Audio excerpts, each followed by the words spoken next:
This is an open letter to friends and family.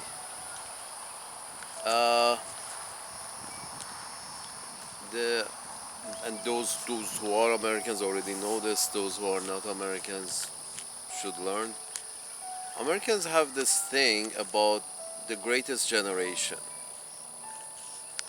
and who they refer to is the people who were, you know, at fighting age during World War II.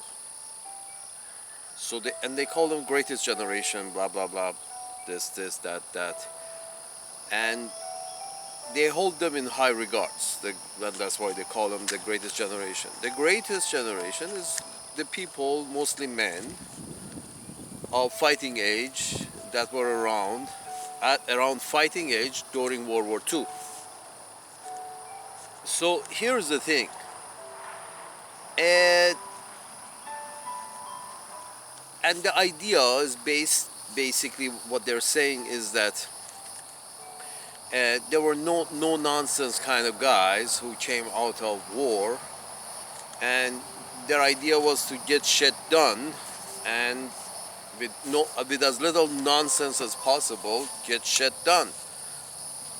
Um, that's their idea of greatest generation, is people who had their feet firmly on the ground and did what they had to do to, raise a family, blah blah blah, do a good job at work, blah blah blah, blah blah blah. So the point is this, and what I don't think. Here's the thing. Let's assume they're right. It was the greatest generation because of no nonsense kind of attitude towards life and get things done. Um, let's agree there were like that, and maybe that's not a bad thing, that's a good thing. But what I disagree with, maybe it's not bad for a society to be like that. It's like, no nonsense, get things done, try to be as fair as possible to friends and family and blah blah blah. That greatest generation, what I'm saying is that let's agree that they were, because of all the things they did. But I'm saying let's not relate that to the fact that there was a war. I don't think it was the war that made them a good generation of human beings in this specific part of the world, while other parts of the world have been totally destroyed. So the greatest generation had an advantage, and that is they were the working cogs of the biggest industrial machine in the world, right when other parts of the world have all been smashed to pieces. They're not manufacturing shit, and these greatest generation in the United States were manufacturing shit and exporting it to the rest of the world who needed shit to produce themselves, agriculture and machinery and all of that. So the point is this: let's not forget the greatest generation had the advantage of everybody needing their services. I mean, Germans' situation was so bad that they had to import. German situation was so bad that although they're extremely racist, like, I mean, not worse than the British racists, but they're very racist. Still, they had to import men from Turkey to fill jobs that there were no more German men left to fill after World War II. So there was this kind of situation in the rest of the world, in which Uncle Sam's managers found their own population working and their own factories and industries working just fine with no casualty of war as such. So let's not forget the conditions either. But what I'm trying to say here is that assuming they were the greatest generation, I don't think it was the war that made them the greatest generation. I think it was the mandatory military service that made them the greatest generation. I think this mandatory military service, the time that you have to spend just luck of the draw with another person or a bunch of other people who are just the luck of draw, are picked from every conceivable background in that territory that you call your country. If that kind of randomness is introduced into the society, that kind of randomness that you are suddenly thrown in at age 18 for 2 years, you're thrown into a bag and mixed with a bunch of other people who you have very little acquaintance with. If you tried, you couldn't have those acquaintances in a normally lived life. What I'm trying to say is this. Let's say you were born in Brooklyn and you were raised in Brooklyn and you have lived all your life in Brooklyn. You take a few trips here and there. But the point is this, if you are born in Brooklyn, grow up in Brooklyn, and get old in Brooklyn and die in Brooklyn, your experiences are literally, first of all, their experiences are restricted to Brooklyn and a few places that for very short periods you travel to and stay for short periods of time. So your experience is only about your own home and a few places that you visit and how much you can get out of a visit. A couple of hours of visit, couple of days, couple of weeks of visit doesn't really is not really effective in affecting a man's perspective in life. Let's put it that way. So what I'm trying to get at is like this military draft that if everybody who reaches age 18 has to go into a society has to go to, that is what makes men. That's the point. That's exactly the point. That what makes men and what makes these men very in touch with the rest of their fucking society, wherever they are, whichever part of your planet Earth is they are at. In my view, to put it frankly, UN should have the biggest standing peace standing army in the world. UN, sort of like just a standing army. We are not fighting anybody. Our job is to prevent fights. UN must have the biggest army in the world, bigger than Russian army, bigger than Chinese army, bigger than American army. Just, have biggest army than any one of a single country.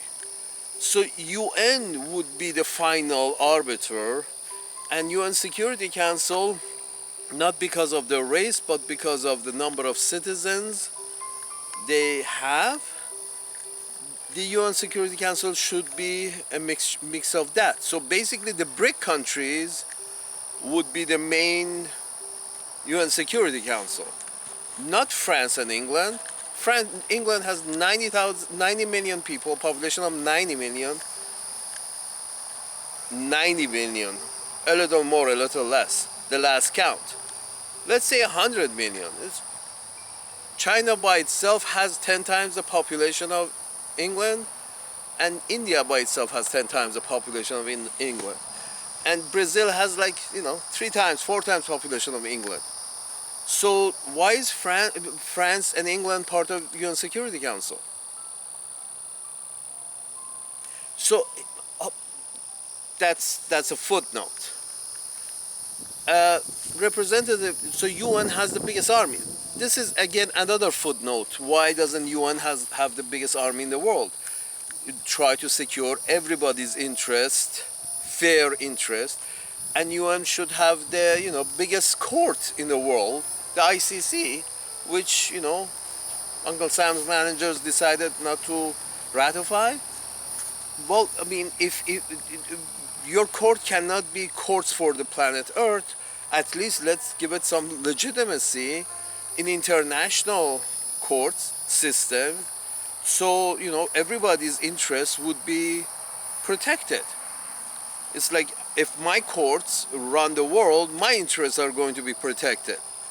But if it's an international court running the world affair, then everybody's interest is protected.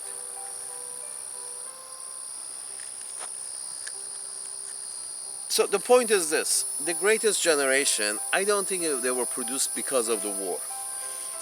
I think, salute. I think the Greatest Generation became Greatest Generation because of the military service. The whole idea of randomness, of being, start your military service next to like 20 other people who you don't have a fucking clue about.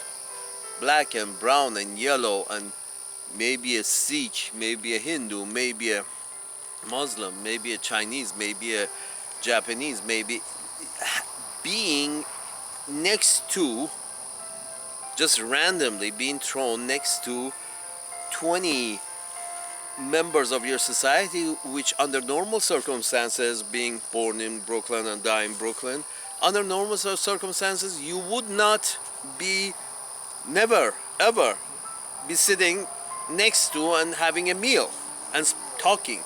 Just this talking would not happen with two people of very different backgrounds. A white guy from Brooklyn with a black guy from Mississippi.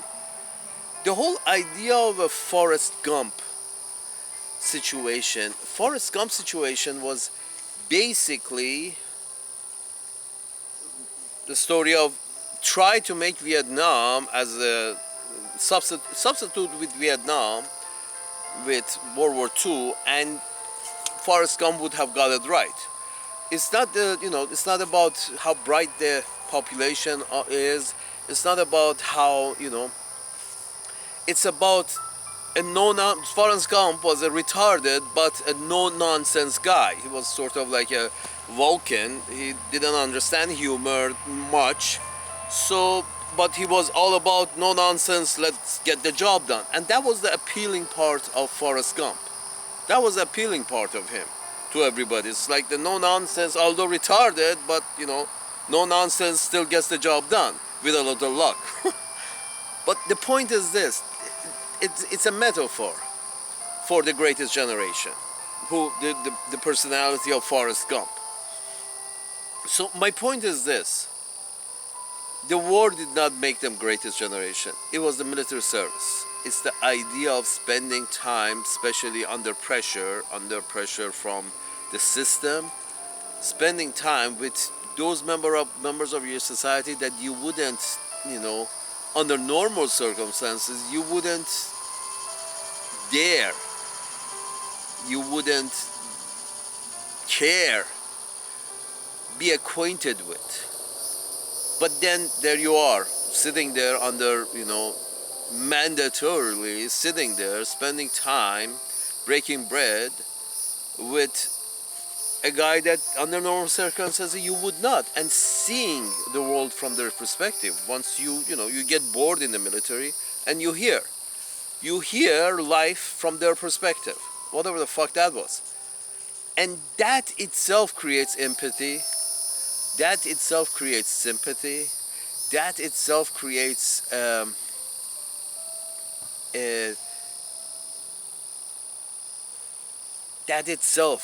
an environment of oneness, the unity that you seek. So unity does not need to be invoked under war. You can invoke the feeling of unity in your society by just putting them next to each other forcefully for 2 years. Let them, hear each other's experience in that society, and then you will have a much smoother running society, period. Much smoother running society. because we're in a society where you know the pain of the other shitheads living in that society. You know some of their pains, not all of it. You've heard some of their pains at least. Then you will have this, you will have this kind of empathy slash sympathy with your fellow humans, whether in your society or in the Mexican society or in the Canadian society. You will have that, or in Chinese society. You will have that kind of kinship, that kind of, know stuff about the others that they may try to uh,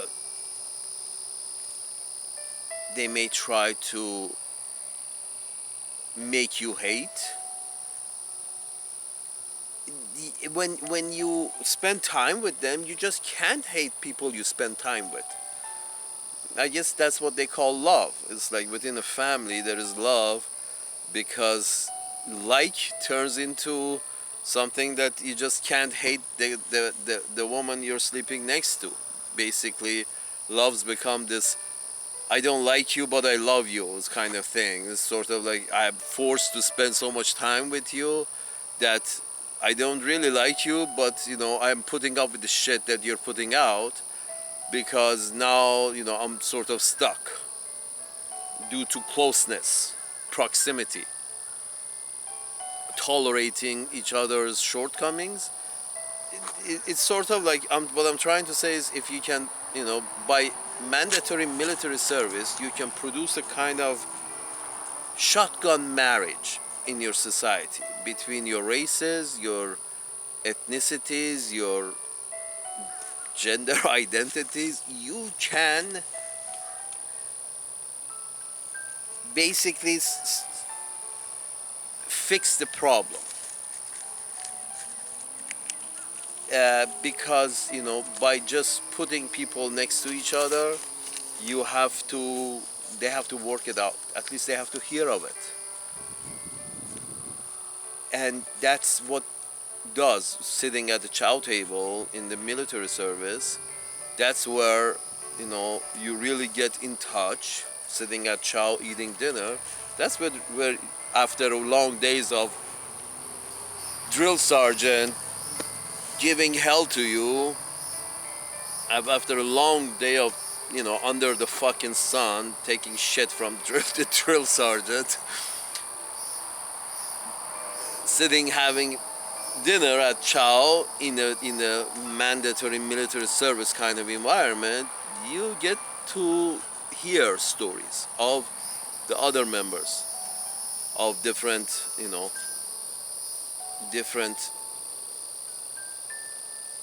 persuasions in the society, different ethnicities, different religions, different this, different that. And that makes it bearable.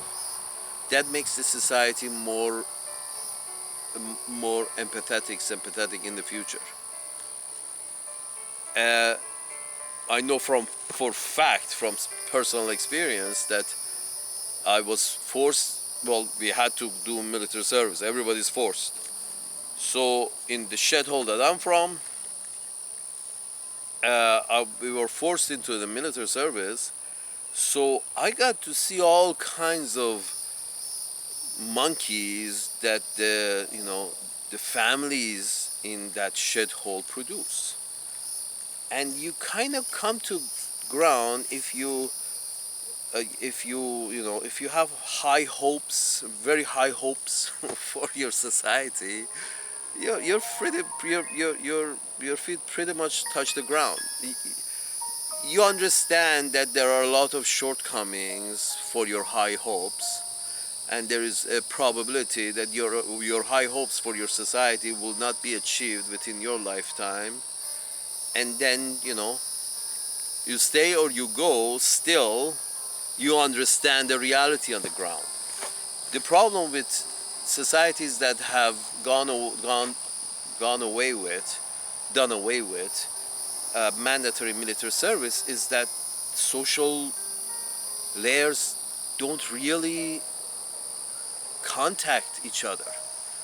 only at the borders. There are these borders between social layers, and they only interact in those layers, those border layers between social. It's just like borders in a country.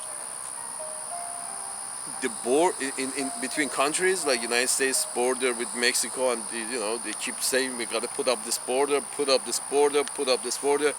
The mixing is, the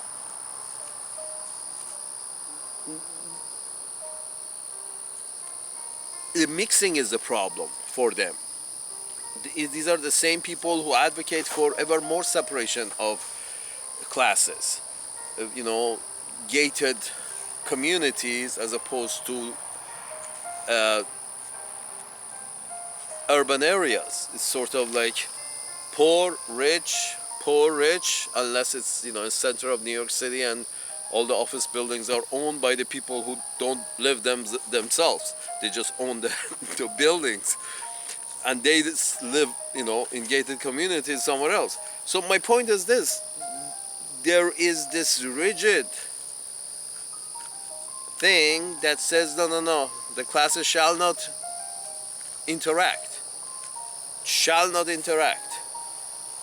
and and to the point that the rich people, even during wars, so famously, even during wars, the rich people somehow protected their own children from mixing. It wasn't about the war, they just protect them from mixing. So somewhere close to home, so you can come home for lunch and blah blah blah. They protected people from mixing. This is, I think, this is the problem, preventing all of your population from mixing, or not forcing them to mix, because society is stratified anyway because of social economic status. So when the social economic status of different layers of society don't match, they don't run in the same circles, they don't even go to the same shops. The poor people go to Walmart and the rich people go to I don't know, one of these rich Whole Foods. Poor people go to Walmart and rich people go to Whole Foods. It's like poor people, do their exercise in their yard, and rich people go to a special club. Poor people join the clubs with thousands of members, and rich people join clubs with hundreds of members. So they shall never meet. This spells disaster for the society. Any society in which so much stratification is allowed to take place in the society, it's a suicide. It's a slow suicide, because internal divisions are going to extend to such a degree that, because of lack of understanding each other. Example,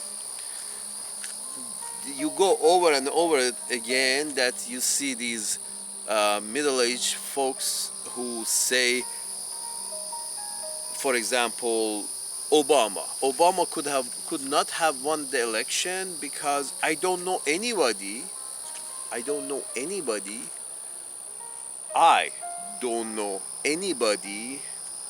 who voted for Obama. And you're thinking to yourself, okay, tell me who's anybody.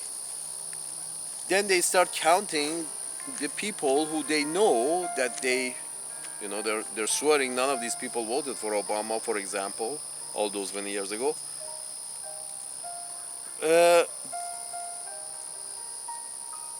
And then you find out that who they understand as anybody is people who are exactly like them, sometimes only the people within their gated community.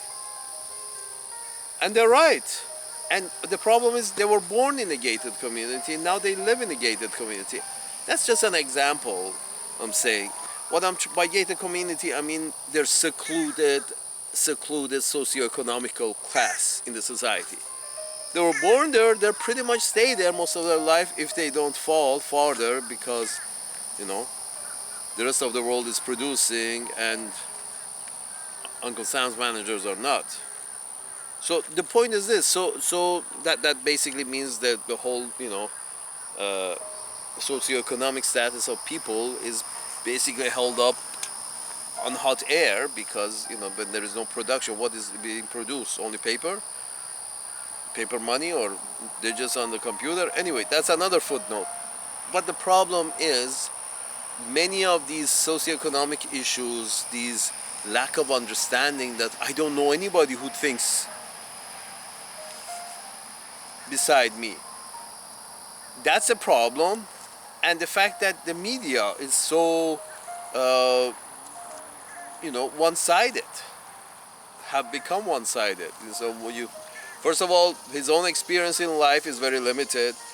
Then the media experience has become,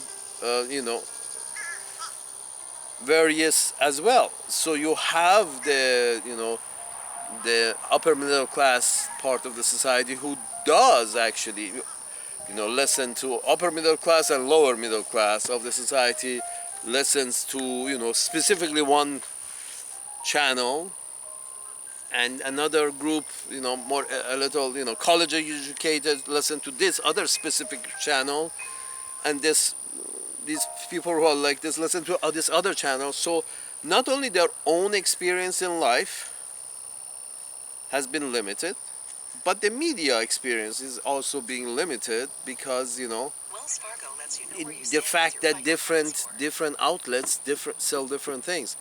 I understand having different outlets, but then designating your outlet as pandering to one form of thought or another, but that's very, very corrosive.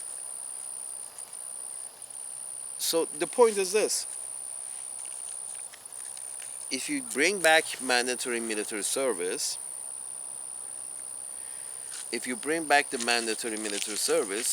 there is a lot of these more empathy. Beside more empathy and sympathy comes to the society. People's feet firmly lands on the ground. That how much progress do I see in this society? What are the capacities of my society? What are the capabilities of my society? All the time, as we're walking down the road, we are assessing people.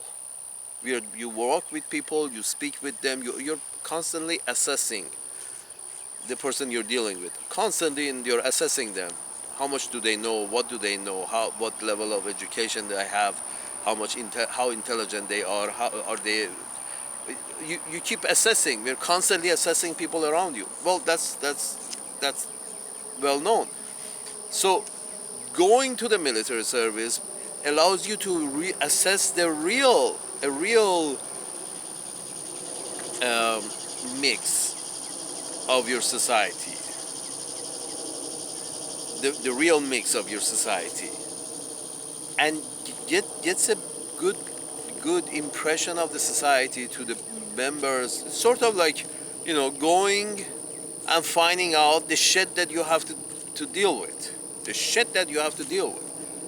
It's good to be adjusted. That's what they call well adjusted. Well adjusted people are the kind of people that they have seen some shit, and they understand shit can be expected, and they understand that, from time to time they have to deal with shit. That's what you call well adjusted people.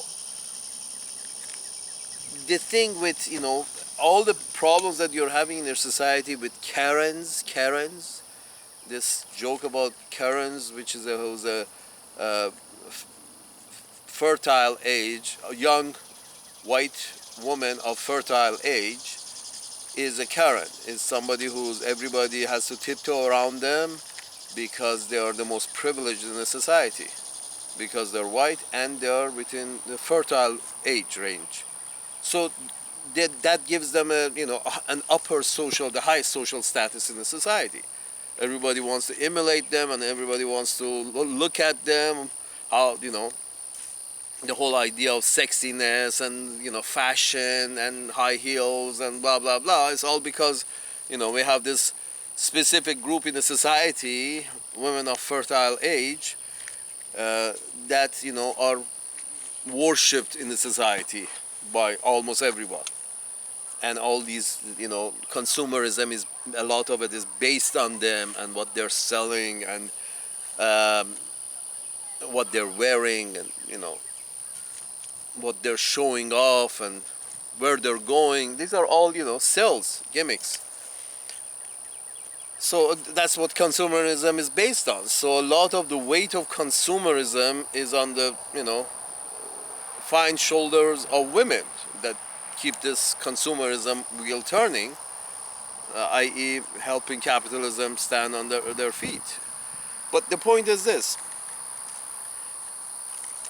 these Karens will not exist in a society which 2 years of military service has been done by that woman between the ages of 18 and 20. That woman has gone to the military and has 2 years of service along with a lot of other shit in her society.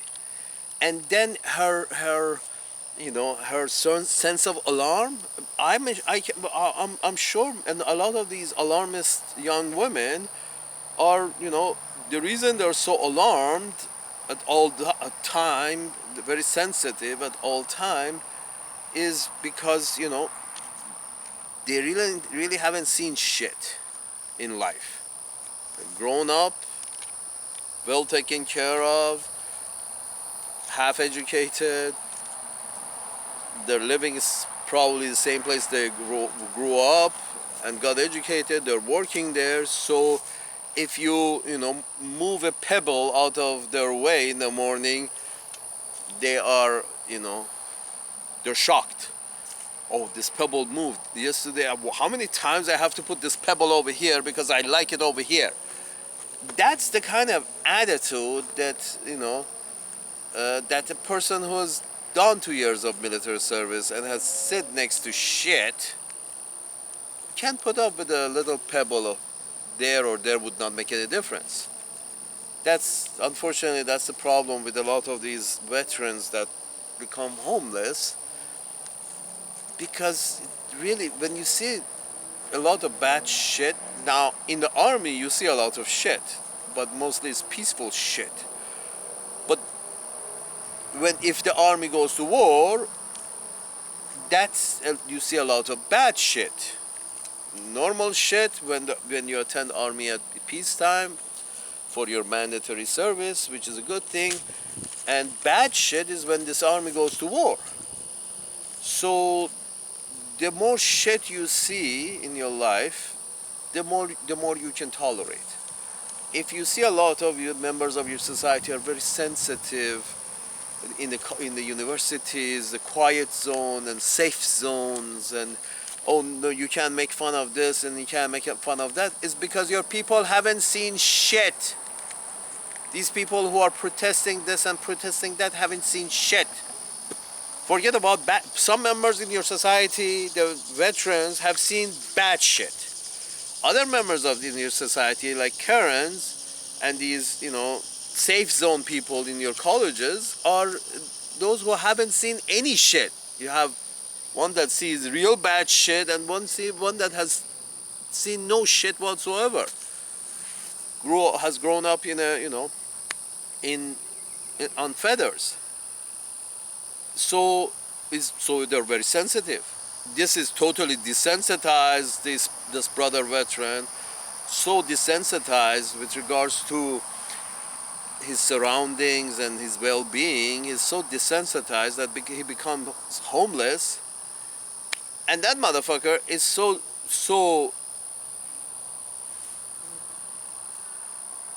haven't experienced anything out of ordinary, anything that they didn't like, haven't experienced anything that they didn't like so much that they become so sensitive that you have to walk on eggshells around them. And that's exactly the situation with white females of fertile age, that everybody has to walk on eggshells around them at all times because they're very sensitive. Folks, you can't keep a society like this together. You have the two extremes, the desensitized and the very sensitive. What can fix this? Mandatory military service, 2 years. that poor bastard is not going to be desensitized so much that he just really doesn't give a fuck about anything anymore. And this motherfucker is so sensitive that you can't, tell her that she's ugly. So sensitive that you can't tell her that she's ugly. And you can't ask her age, and now you can't ask if she has a penis between her legs or not. So sensitive, so sensitive that you have to continuously blow smoke up women's asses. Everywhere. I've noticed everywhere. You continuously have to blow smoke up women's asses in a Western society. They think of themselves, especially young, fertile age women, they think of themselves as queens. Everyone. So much that, some men have decided that I want to be a queen too. What's wrong with that? RuPaul. And, the gentleman is well known to everybody. He's getting the kind of attention all his life as a man who pretended to be a beautiful, fertile age woman with a lighter skin. This gentleman has got the kind of attention that whatever his real name is, an average black man would not get. RuPaul, a black man with a lot of makeup, who's pretending to be a very sexy woman of fertile age, got the kind of attention in his life that he couldn't get as an average black man with average attributes.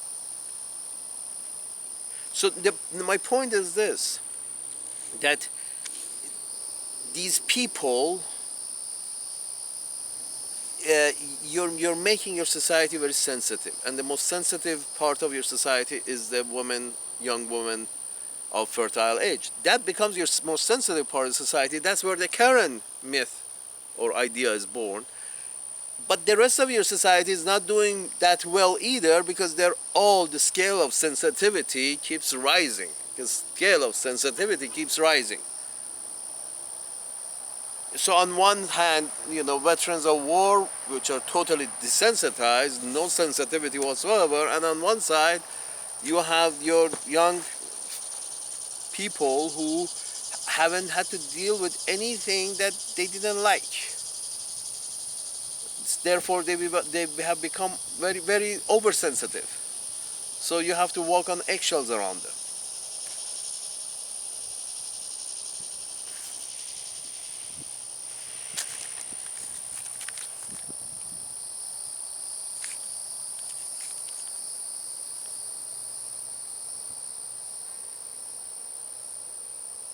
Yeah, this all came to me when I heard recently that there is this organization by the name of ERIC. It's an abbreviation of an organization which oversees elections in Uncle Sam's land, and a lot of states have pulled out of that organization, not even trusting that organization. This whole idea of election denial is based on they are not trusting the authorities who do the vote counting. First, they didn't trust the machines. Now they're removing authority from those bodies that oversee election. They don't trust in them. Well, maybe not. The whole idea of whether they're right or wrong, that's not the point I'm trying to reach. My point is this: the states are pulling out of this organization, whose job is to make sure elections are fair. So states are pulling out of this organization, sort of like we control our own elections. Never mind. So the idea is that my point is that whether elections are right or wrong, that's not my place to say. What I'm trying to say is that when people become this cynical about their surroundings, it means they don't recognize their surroundings. The reason they don't recognize their surroundings is because they really haven't been in touch with their surroundings most of their lives, i.e., having to being forced to sit down with people you have no clue about. When you do that for so long, then you will not recognize the society around you, because you never spend time with them. Because you never spend time with them. Not really. Being at work is work. It's not, you're not sitting at chow eating with them. You're not, doing exercise under the sun in the middle of the fucking sun, under the fucking sun for half a day. You're not doing any of that with them. You're receiving an order and executing an order, or you're giving an order and somebody else is executing an order. So work environment is not really how you get to know people. How do you get to know their pain, their history, how their intelligence, their perspective, their priorities? How would you know? And TV and media are sending a lot of bullshit signals. A lot of bullshit signals is coming out of TV and the media, because we're talking about. I mean, the most popular shows are about killing each other. Humans killing other humans for whatever reason.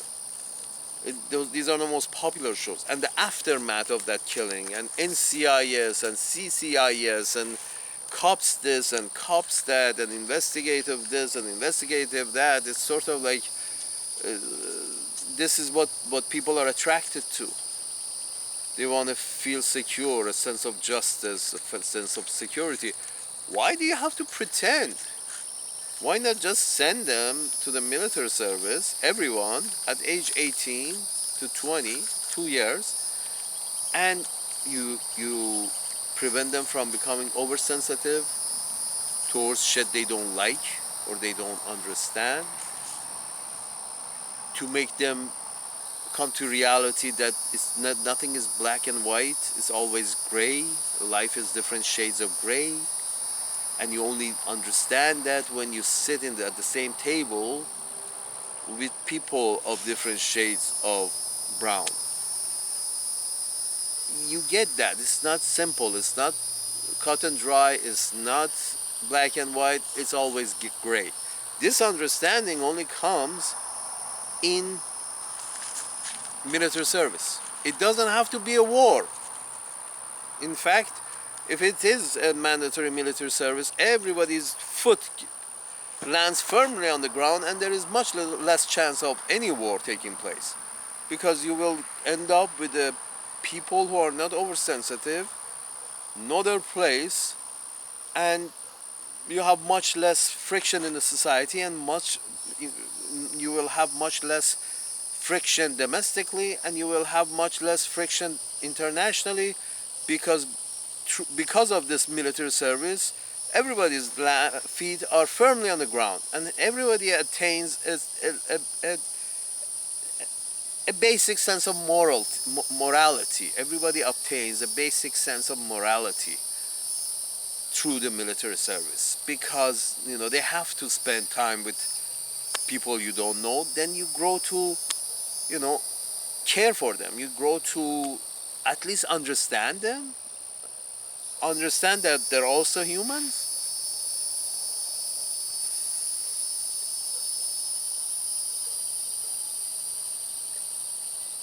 Salute.